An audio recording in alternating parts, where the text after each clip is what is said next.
उपस्थित भाइयों और बहनों,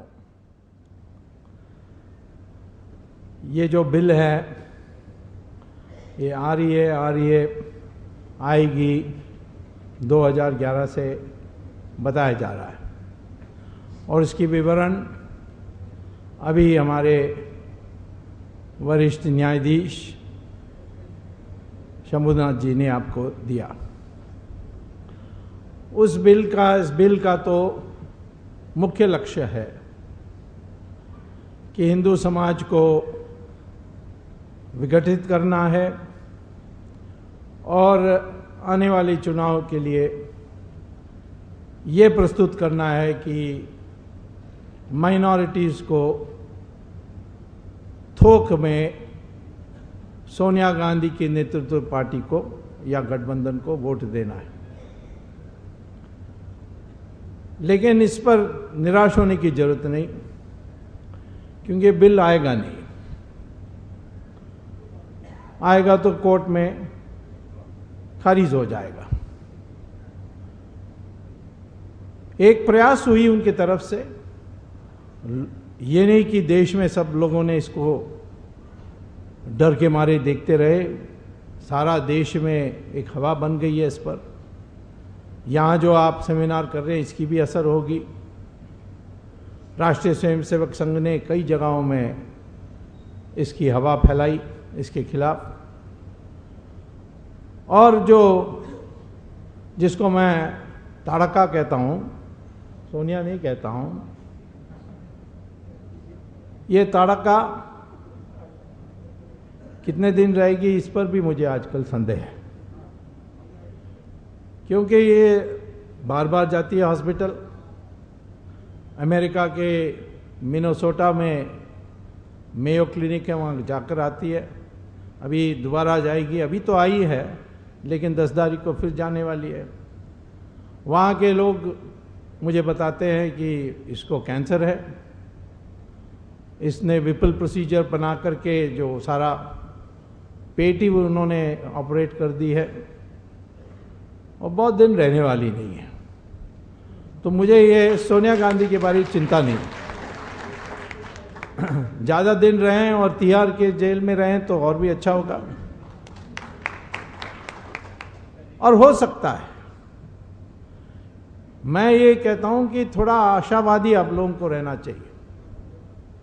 मैं जब इमरजेंसी में लड़ रहा था, भूमिगत था, बड़ी परेशानी हुई थी उस समय। मेरे सारे घर में जो भी प्रॉपर्टी थी वो उठा के ले गए।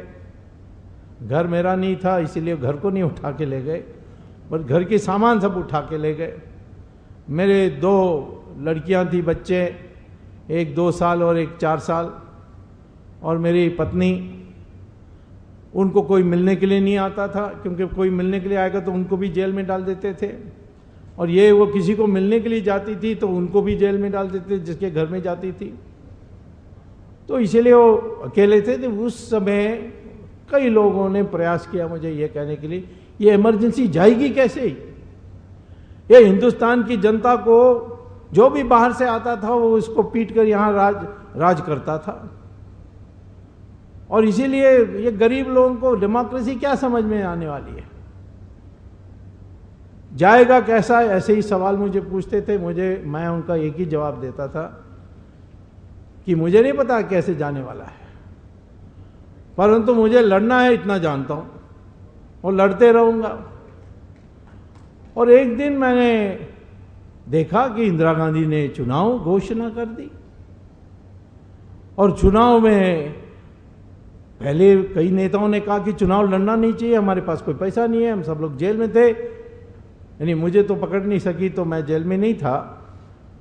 एक बार मैंने उनको पकड़ने के लिए मौका भी दिया था, पार्लियामेंट में आकर 1 मिनट का भाषण भी देकर मैं चले गया था, तो पकड़ नहीं सकी। परंतु अधिकांश जो हमारे नेता थे सब जेल में थे, और कोई पैसा नहीं, कुछ नहीं, कैसे चुनाव लड़ेंगे। ये पावर में बैठी है, दुनिया भर की धांधली करेगी चुनाव में। लेकिन मुझे ये कहना है कि मोरारजी देसाई और चरण सिंह ने कहा कि कम से कम प्रचार करने के लिए मौका मिलेगा, इसीलिए हम चुनाव लड़ेंगे। और चुनाव में सारा माहौल बदल गया। इंदिरा गांधी खुद हार गई, जनता पार्टी की सरकार बन गई, और डेमोक्रेसी आ गई। अब मुझे कोई पूछता, जब मैं संघर्ष में था इमरजेंसी काल में, कि कैसा जाएगा, मुझे नहीं पता था। और यदि मैं जानता और कहता कि इंदिरा गांधी चुनाव कराएगी और चुनाव में हार जाएगी, तो लोग क्या सोचते मेरे बारे में? सोचते ये पागल है, कहाँ कौन सी दुनिया में रहता है। इंदिरा गांधी चुनाव कराएगी, क्यों कराएगी, और करने के बाद हार जाएगी, कैसी हारेगी? तो मैं ये कहता हूं कि भविष्य जो है ये हम लोग अपने कार्य से नहीं तय करते।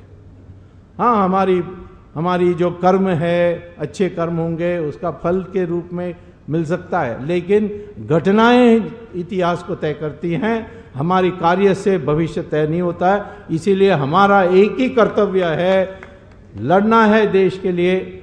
घटनाएं से देश में परिवर्तन आएगी। ये बिल आएगा जाएगा, ये तो आने वाला नहीं है, बिल कभी आ ही नहीं सकती। लेकिन ये बिल क्या है ये जानना चाहिए, क्योंकि जितने हम लोग इसका विरोध करते हैं उतनी हमारी चेतना में फर्क आएगी।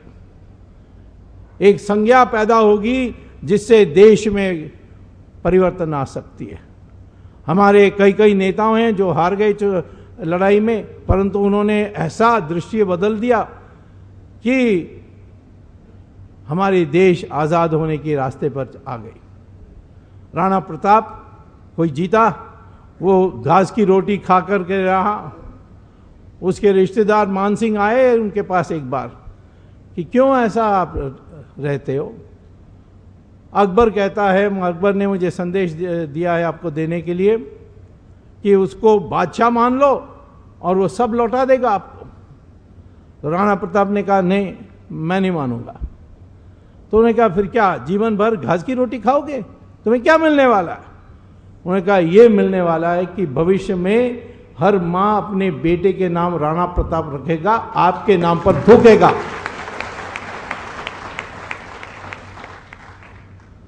अभी एक सेमिनार हुई थी, डिफेंस म्यूजियम एक है, मिलिट्री म्यूजियम लंदन में, कि सबसे निर्णायक अंग्रेजों की संस्कृति के दृष्टि से और अस्तित्व की कायम करने के लिए निर्णायक युद्ध कौन सा हुआ हमारे लिए, अंग्रेजों के लिए। तो लिस्ट बनाई गई, Waterloo, world war II, Hitler के विरुद्ध में, इस तरीके से उन्होंने कई बना के, वॉर ऑफ रोजेस फ्रांस के साथ, ये सारे उन्होंने 5-6 युद्धों को उन्होंने गिनाया। उसमें एक युद्ध उन्होंने कोहिमा और इम्फाल का भी रखा। और सारे जो विशेषज्ञ बैठे हुए थे उन्होंने कहा कि यदि हम कोहिमा और इम्फाल में जीतते नहीं तो सुभाष चंद्र बोस हमारी सारी संस्कृति को दुनिया से मिटा देते। इसीलिए ये सबसे निर्णायक युद्ध हमारे लिए रही है। अब कितने लोग जानते हैं सुभाष चंद्र बोस के नाम, तो सब जानते हैं, उनकी पूजा करते हैं, परंतु यदि वो जीतते तो कितना फर्क आती। और एटली जो प्राइम मिनिस्टर थे, उन्होंने हिंदुस्तान में एक बार आए थे 1948 में, तो कलकत्ता में चीफ जस्टिस को उन्होंने कहा हमने महात्मा गांधी के कारण छोड़कर हम नहीं गए, महात्मा गांधी थे इसीलिए सत्ता किसी को देने के लिए जो हमारे पीछा नहीं करेगा, वो महात्मा गांधी थे, तो उनको हमने सत्ता दी। लेकिन जब सुभाष चंद्र बोस के कारण नेवी ने विद्रोह किया है, मिलिट्री में जो बातचीत चलने लग गई कि हमने अब सहन करेंगे, उस डर के मारे हमने हिंदुस्तान को आज़ादी दी।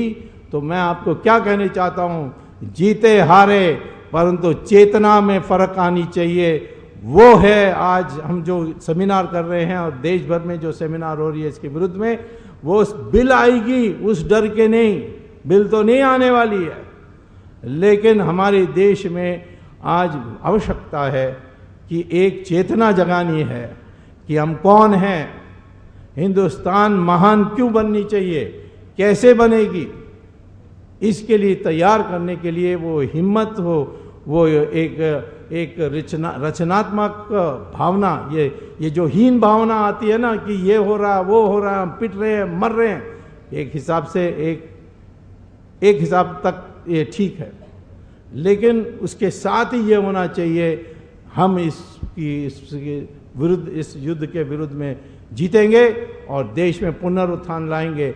ये एक संकल्प करने की आवश्यकता है। अब हमारे देश में ये मुसलमान और क्रिश्चियन की जो तुष्टीकरण हो रही है, वो मैं समझता हूँ सबसे बड़ी बीमारी है। वो बीमारी इसीलिए आती है कि हिंदू इकट्ठा नहीं है और वो वोट देता नहीं है, एक साथ मिलकर देता नहीं है। 80% से ज़्यादा हमारी वोट है, इसकी आधा मानिए 40% से थोड़ा ज़्यादा इकट्ठे होकर वोट डाले, एक पार्टी को डाले, उस पार्टी को 2/3 बहुमत मिल जाएगी आज की परिस्थिति में, परंतु इकट्ठे नहीं होते। मैं जब मिनिस्टर था चंद्रशेखर की सरकार में, तो मैं लॉ पोर्टफोलियो भी मेरे हाथ में थी, तो मुझे मिलने के लिए आए एक सेशन जज नाम KM पांडे। उन्होंने आकर मुझसे कहा, अपॉइंटमेंट ली और मिलकर कहा कि मेरे साथ अन्याय हुआ, मेरे नाम हाई कोर्ट जज के लिए प्रस्तावित हुआ, लेकिन VP सिंह सरकार ने इसको खारिज कर दिया, इसको रद्द कर दिया। तो इसीलिए आपके पास मैं आया हूँ। आप नया सरकार हैं, VP सिंह सरकार के बाद आपकी सरकार आई है, तो आप कृपया इस पर मेरे साथ न्याय करिए। मैं कहा KM पांडे फैज़ाबाद की सेशन जज ने कहा हाँ, आप ही ने वो ताला खोलने का फैसला किया? तो हाँ, मैंने किया था और यही कारण से VP सिंह सरकार ने मुझे जज बनने नहीं दिया।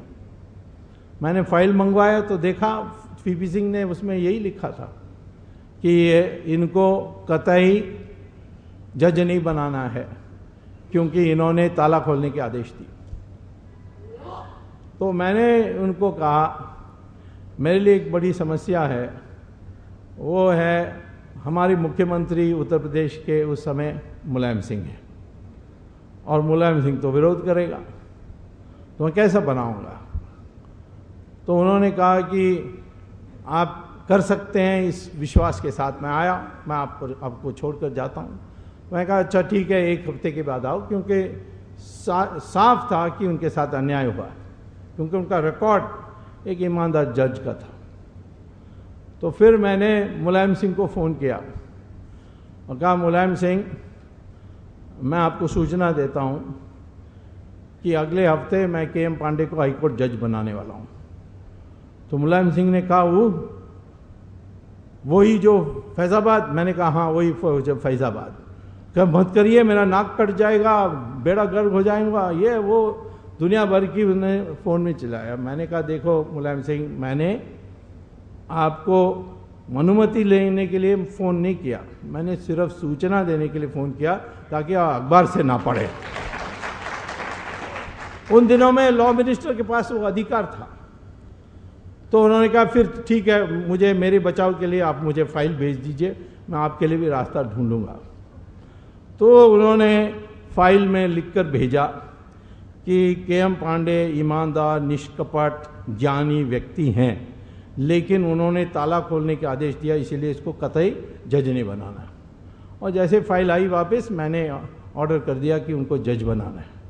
इतना ही मैंने उनको कहा पांडे को कि तो अब उत्तर प्रदेश में मत रहिए, अब मध्य प्रदेश में जज बनिए। 2 दिन के बाद मुलायम सिंह मेरे दफ्तर में आए, उसके साथ ये आज़म खान जो अभी उसकी जो हुई हाई कोर्ट में ये बॉस्टन एयरपोर्ट में, वो उसके साथ वो चिल्ला के आया। मुझे पहले ही पता था, मैंने मुलायम सिंह को कहा ये तुम RSS के आदमी हो, तुम घुसपैठ हो, ये है, वो दुनिया भर की गाली देकर आए। मैंने कहा मैं क्या करूं, ये मुलायम सिंह ने मुझे मना नहीं किया, इसीलिए मैंने बना दिया। तो मुलायम सिंह ने कहा ये कैसा? तो मैंने कहा फाइल निकाल के दिया, देखो उन्होंने क्या लिखा है।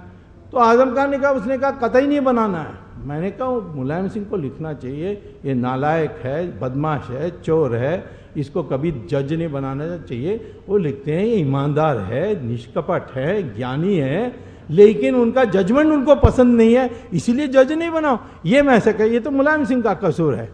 वो आजम खान उठकर चले गया, मुझे पहले से पता था तुम ऐसे करोगे, तुम ये है वो है। क्या मुलायम सिंह नहीं गया, वो मेरे कमरे में रुक गया और कहा मैंने रास्ता बना दिया ना आपके लिए। तो मैंने कहा बिल्कुल बना दिया। और उसने कहा कि जिस दिन हिंदू इकट्ठा होकर वोट डालेगा उस दिन मैं टीका लगा करके जय श्री हनुमान कह के बाहर निकलूंगा। तो यह तुष्टीकरण का कसूर हिंदू का है, ये हमारे नेताओं का नहीं है। वो जिंदा रहने के लिए ये कर रहे हैं, नहीं करना चाहिए, परंतु ये वास्तविकता है कि जिस दिन हिंदू इकट्ठा हो जाएगा उस दिन ये सारी समस्या हल हो जाएगी, मुसलमान भी ठीक हो जाएगा। बिकॉज मुसलमान के लिए मोहम्मद ने शिक्षा दी है, कुरान में नहीं, सीरा में और हदीस में। क्या कहते हैं मोहम्मद कि दुनिया 3 हिस्से में बटी है। पहला दारुल इस्लाम, जहां मुसलमान मेजॉरिटी में है, पावर में है। दूसरा दारुल हरब, जहां मुसलमान माइनॉरिटी में है लेकिन मेजॉरिटी पिलपिला है, जैसे हमारी है, रसगुल्ला टाइप। और तीसरा मुसलमान माइनॉरिटी में है परंतु मेजॉरिटी इकट्ठा है, शक्तिशाली है और उनमें एकता है। ये 3 हिस्से में है। और वो कहते हैं जहाँ दारुल इस्लाम है वहाँ माइनॉरिटी को पनपने नहीं देना, उनको ध्वस्त कर देना चाहिए, उनको ख़त्म कर देना चाहिए या धीमी बना देना चाहिए, जैसे अभी बताया गया आपको। सऊदी अरेबिया में दारुल इस्लाम है, वहाँ दारुल इस्लाम में आप मंदिर बना सकते हो। हमारी कितने कर्मचारियाँ हैं, पर मेरे ख्याल में लगभग वो कहते हैं 10 लाख लोग हैं हमारे लोग, और 10 लाख लोगों को मंदिर बनाने नहीं देते, दिवाली मनाने नहीं देते, घर में सत्यनारायण पूजा नहीं कर सकते, जेब में रामचंद्र जी का फोटो रखकर काम पर नहीं जा सकते, और करोगे तुरंत जेल में, हो सकता है आपका हाथ भी काट दें, अंधा भी कर दें। ये सऊदी अरेबिया में। और हमारे देश में बनाओ मस्जिद, जितना मंदिर के ऊपर भी बनाना तो बना लो। तो ये हमारे देश में क्यों है?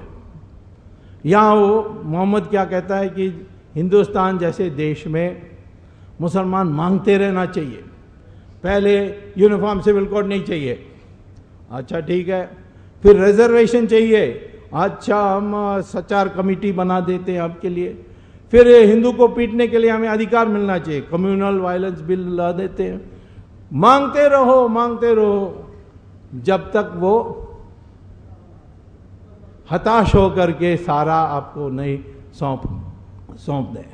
धर्म परिवर्तन करो, इन्फिल्ट्रेशन करो, पॉपुलेशन ग्रोथ रेट में वृद्धि लाओ। ये सारी चीजें लिखी हुई है सीरा और हदीस में, वही हो रहा हमारे देश में, मांगते रहते हैं। और आप देखिए जहां मेजॉरिटी यूनाइटेड है वहां नहीं मांगते। ऑस्ट्रेलिया में एक बार एक इमाम ने कह दिया कि ये यूनिफॉर्म सिविल कोड हम लोगों को पसंद नहीं है, हमें शरिया चाहिए। तो वहाँ एक महिला प्राइम मिनिस्टर है ऑस्ट्रेलिया में, उसने बयान दिया कि ये इमाम ने ऐसा कह दिया, उसको शरिया चाहिए तो दूसरा देश ढूंढे, इस देश में तो नहीं मिलने वाला है। और दूसरा दिन सारे मुसलमान संगठनों ने प्रस्ताव पास करके प्राइम मिनिस्टर को भेजा, ये मुल्ला पागल है, हम लोगों को यूनिफॉर्म सिविल कोड बहुत पसंद है और वही चाहिए। ये उन्होंने लिख कर दे दिया प्राइम मिनिस्टर को। ऑस्ट्रेलिया में नहीं है अलग शरिया शादी विवाह के लिए, वहाँ यूनिफॉर्म सिविल कोड है, जो क्रिश्चियन के लिए है वो इनके लिए भी है। इसी प्रकार से अमेरिका में कोई अलग से है, उनके लिए कानून है? नहीं है। क्योंकि वहां मेजॉरिटी का दिमाग साफ है और मोहम्मद ने कहा है। हमारे देश में भी आप देखिए, जहां मुसलमान मेजॉरिटी में है वो क्या करता है, उसकी व्यवहार कैसी है। कश्मीर में मेजॉरिटी में है, 5 लाख हिंदू पंडितों को और हिंदू सरदारों को सबको उन्होंने भगा दिया है। केरल में जाइए, मल्लापुरम, क्या हाल है हिंदुओं का। अभी मैं वहां होकर आया हूं, कोड़िकोड में गया था भाषण देने के लिए। क्या हाल है वहां हिंदुओं को, आप देखने के लायक। तमिलनाडु में कुल मिलाकर के मुसलमान की संख्या सिर्फ 5% है, परंतु 40 टाउन पंचायत मानी नगर पंचायत में वो मेजॉरिटी में है। और वहां उस नगर पंचायत में देखनी चाहिए कि हिंदुओं का हाल क्या है। दिमाग, समस्या मुसलमान के साथ नहीं है, उसका दिमाग साफ है। समस्या हम हिंदुओं में है, हमारा दिमाग साफ नहीं है। हम रोज सोचते हैं, जैसे वो अर्जुना कुरुक्षेत्र में बैठ के सोच रहा था, मैं कैसे इसको मारूं, मैं कैसे करूं। तब कृष्ण भगवान ने उनको सिखाया। जब वो कर्ण की रथ फंस गई और कृष्ण ने कहा मारो इसको, तब कृष्ण कहते हैं मैं कैसे, अर्जुन ने कहा मैं कैसे कर सकता हूं, वो तो रथ में से उतर गया है। हाँ, जब द्रौपदी की वस्त्र हरण हो रही थी तब ये क्या कर रहा था, तब नहीं आपको अकल आई, मारो उसको।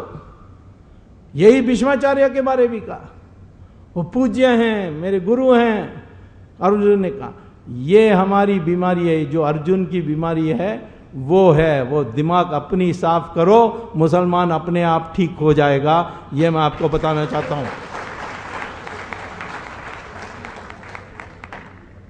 मुसलमान की मेजॉरिटी बढ़ रही है, संख्या बढ़ रही है, इसमें कोई दो राय नहीं है।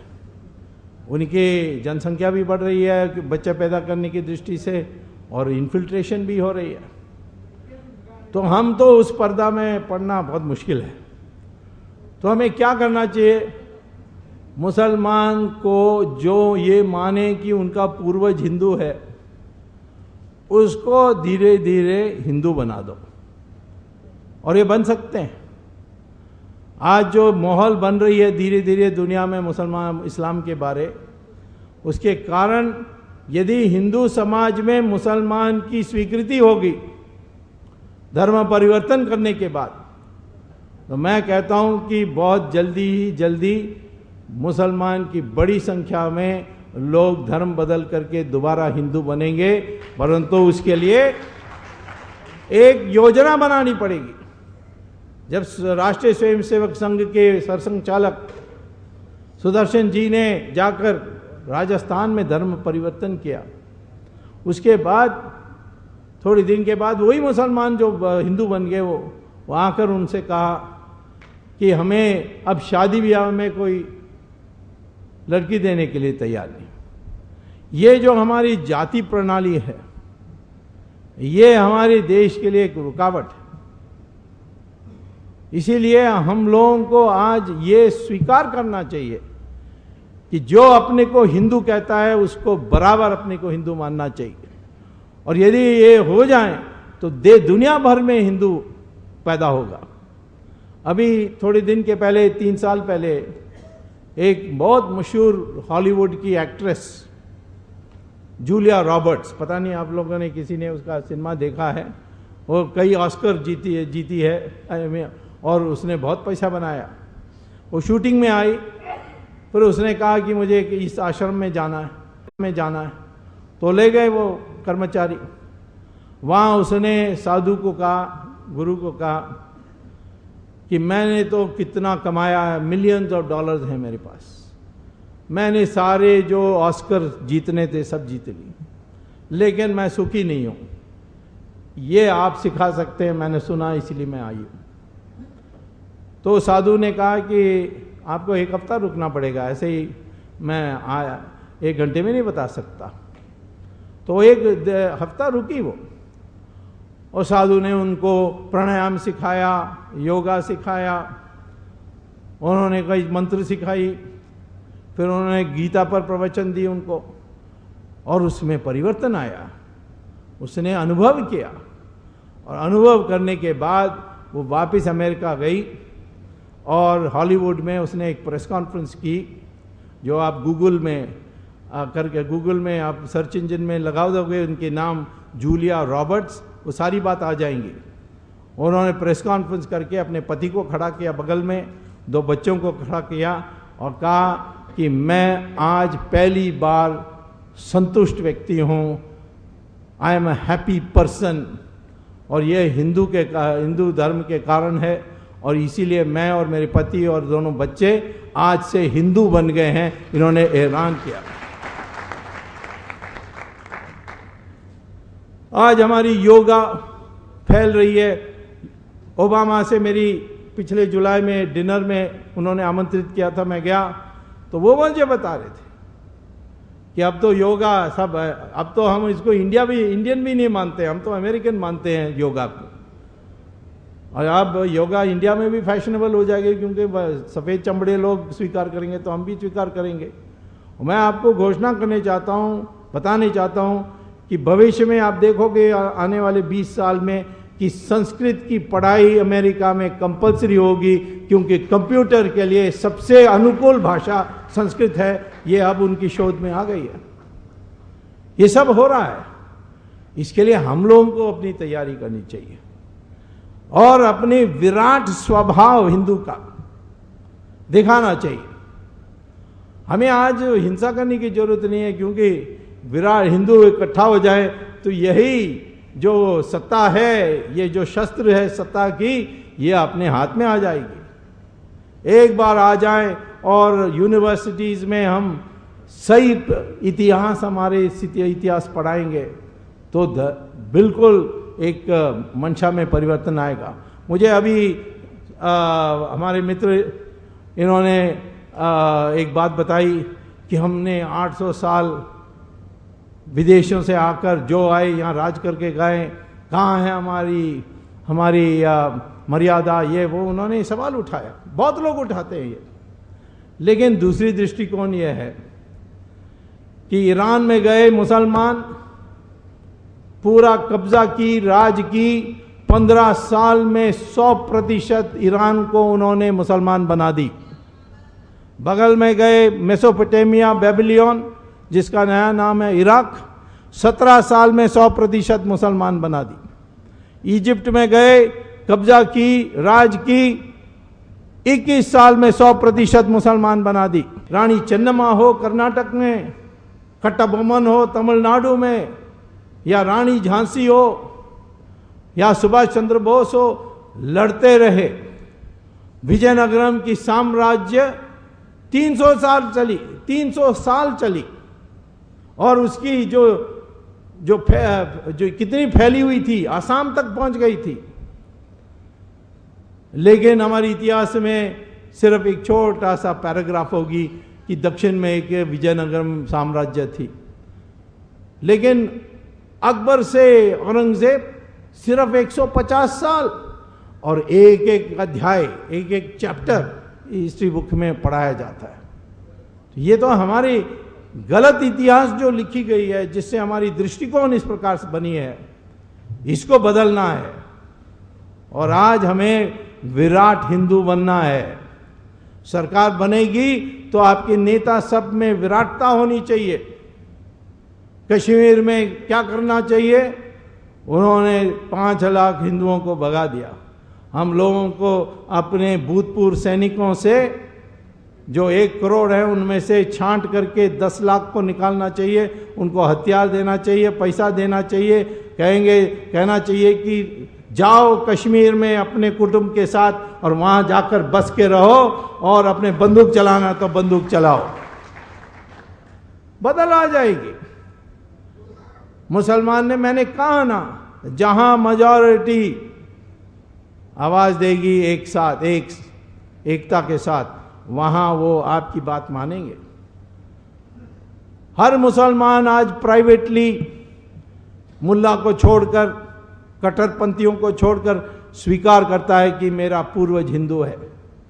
ये ऐलान करना चाहिए, मुझे गर्व है कि मेरा पूर्वज हिंदू है और मेरा धर्म उपासना पद्धति बदल सकती है परंतु मेरी संस्कृति नहीं बदलेगी। हम हिंदू संस्कृति के लोग हैं, उनको हम अपना मुसलमान कहेंगे, और जो उनका मुसलमान है वो अंतर्राष्ट्रीय मुसलमान होगा। हमारी दोस्ती इजराइल के साथ है तो मुसलमान विरोध करता है। इजराइल क्यों? क्योंकि इजराइल पैलेस्टीनियन का विरोध कर रहा है, उनके ऊपर आक्रमण कर रहा है। तो हमें क्या, हमारा क्या जाता है? इजराइल हमें मदद कर रही है तो हमारे राष्ट्र हित में हमें इजराइल के साथ दोस्ती रखनी चाहिए। लेकिन मुसलमान ने आज तक वो जो भी पार्टी इजराइल की साथ दी उसका विरोध किया है। ये मंशा बदलना चाहिए। पहले हिंदुस्तानी, उसके बाद मेरा धर्म, ये जो मंशा पैदा करने के लिए हमें प्रयास करनी चाहिए। उसके लिए संस्कृत कंपलसरी कर देनी चाहिए। कोई भी स्कूल की डिग्री चाहिए उसको संस्कृत जानना चाहिए। संस्कृत सारी भाषाओं में उसके शब्द हैं। इस तरीके से एक नया हिंदू को खड़ा करना चाहिए, और जिस दिन नया हिंदू खड़ा होगा बाकी सब अपने आप ठीक हो जाएंगे। और मैं आपको बता रहा हूं कि जो घटनाएं घटने वाली हैं उसके लिए आज हमें तैयार हो जाना चाहिए। पाकिस्तान की कब्जा में आएगी। किसके कब्जे में? तालिबान के कब्जे में। ये चुनाव में ही देखिए तालिबान के लोग कितने हावी होंगे। और पाकिस्तान में तालिबान ने 10 बार कहा है, अपने घोषणा पत्र में कहा है कि हिंदुस्तान एक अधूरा इतिहास है इस्लाम का। क्यों? बाकी जगहों में हमने 100% मुसलमान बना दी, इस देश में हिंदुस्तान में हमने नहीं किया, इसीलिए अधूरा है। इसीलिए हमें सिखाना होगा उनको कि क्या अधूरा हुआ है। पाकिस्तान के साथ लड़ाई होना निश्चित है, लेकिन उसके लिए तैयारी करनी चाहिए। ये हमारे सलमान खुर्शीद कहते हैं कि चीन आ गई है 20 किलोमीटर, वो फुंसी जैसा है। एक जमाने में जवाहरलाल नेहरू ने कहा कि अक्सर चीन में घास नहीं होती है, तो फिर महावीर त्यागी ने पार्लियामेंट में कहा कि आपके सिर में एक बाल भी नहीं है तो आपके सिर भी काट देना चाहिए क्या? तो इस तरीके से जो चापलूसी, तुष्टीकरण, सरेंडर मेंटालिटी जिसको कहते हैं वो है। युद्ध आती है हमारे कारण नहीं, ऐतिहासिक कारण से आती है। उस समय हम तैयार हैं तो सारे देश की नक्शा, देश की इतिहास सब बदल सकते हैं। तो आज आवश्यकता किसकी है? हथियार वथियार तो बहुत आसानी से मिल जाएगी। आज आवश्यकता है दिमाग की, चेतना की, संज्ञा की। मनमोहन सिंह के बारे में बहुत कुछ कहा गया लोगों ने, मुझे भी लोग कहते हैं वो आपका मित्र है, ये इतनी बड़ी सिंहासन में बैठा है, इतनी ताकत है, उसका क्यों नहीं उपयोग करता है? मैंने कहा कभी सर्कस गए हो आप? सर्कस में रिंग, एक पिंजड़े में 5 सिंह होंगे और एक दुबला पतला रिंग मास्टर आएगा और वो सिंह को कहेगा ऊपर चढ़ो, सब ऊपर चढ़ेंगे, मुंह खोलो, सब मुंह खोलेंगे, अपना वो सिर रखेगा उसके मुंह के अंदर। ये सिंह 5 इतने अच्छे उनको खाना मिलती है, इतने तगड़े हैं। ये सिंह जो हैं इस रिंग मास्टर को क्यों नहीं मारते हैं? क्योंकि उसका मंशा बचपन से, जब छोटा कब है उस समय से तैयार की गया क्या है कि उसको आज्ञा माननी है। ये हमारे मनमोहन सिंह भी वही सर्कस का सिंह है, वो आज्ञा मानना उसकी आदत है, स्वभाव है, उससे ज़्यादा। उसके अलावा आज एक ही उपयोगिता है, उसका एक ही उपयोग है कि पद में बैठा रहेगा तो वो बुद्धू जो है सोनिया गांधी का बेटा, वो प्रधानमंत्री नहीं बनेगा। तो जाना है मनमोहन सिंह को तो सारा यूपीए चले जाए, चुनाव हो जाए, परंतु इसको जा करके उस बुद्धू आ जाए, ये अपमान देश के लिए हमें करने के लिए मौका नहीं देना चाहिए। तो आज इतना ही मैं कहूँगा, निराश होने के लिए कोई औचित्य नहीं है। आज हमारे देश के पास सब कुछ है, एक ही चीज़ पर कमी है। ये जो चेतना की बात मैंने की, आज से एक विराट स्वभाव रखिए, जब हमें हथियार उठानी है हम उठाएंगे, हमारी शत्रु बाहर से आएंगे तो उठाएंगे, लेकिन हमारे पास इतनी बड़ी हथियार है हमारे हाथ में जो वोट है, और इतना सरल है जीतने के लिए कि 40% हमारे लोग, आधा हिंदुस्तान के आधे लोग एक साथ होकर के वोट दें, उसके लिए हमें प्रयास करनी चाहिए। संगठन हमारे पास बहुत हैं, राष्ट्रीय स्वयंसेवक संघ गांव-गांव में है। विदेश के लोग मुझे कहते हैं कि ये राष्ट्रीय स्वयंसेवक संघ कैसा बना, क्यों? मैंने कहा क्यों, सिर्फ वॉलंटियर, और ये इतनी दुनिया के सबसे बड़ा वॉलंटियर ऑर्गेनाइजेशन आज राष्ट्रीय स्वयंसेवक संघ है, और हर गांव में है, हर कस्बा में है। इस संगठन है आपके पास, विश्व हिंदू परिषद है, और उसके जो पारिवारिक संगठन है, जैसे अभी हम जिस मंच से बोल रहे हैं, अनेक हैं। ये सब संगठन होते हुए हमें चिंता करने की जरूरत नहीं है, विजय हमारी होगी, क्योंकि ये हमारी प्रारब्धा है। किसने बोला? स्वामी ऋषि अरविंदो ने कहा, विवेकानंदा ने कहा, ये होने वाला है इस आने वाले 10 साल में। लेकिन हम लोगों को भी क्या करना है? हम लोगों को नए चेतना से, विराट चेतना से आगे बढ़ करके हिंदू को इकट्ठा करने के लिए हमें प्रयास करनी चाहिए। धन्यवाद और नमस्कार।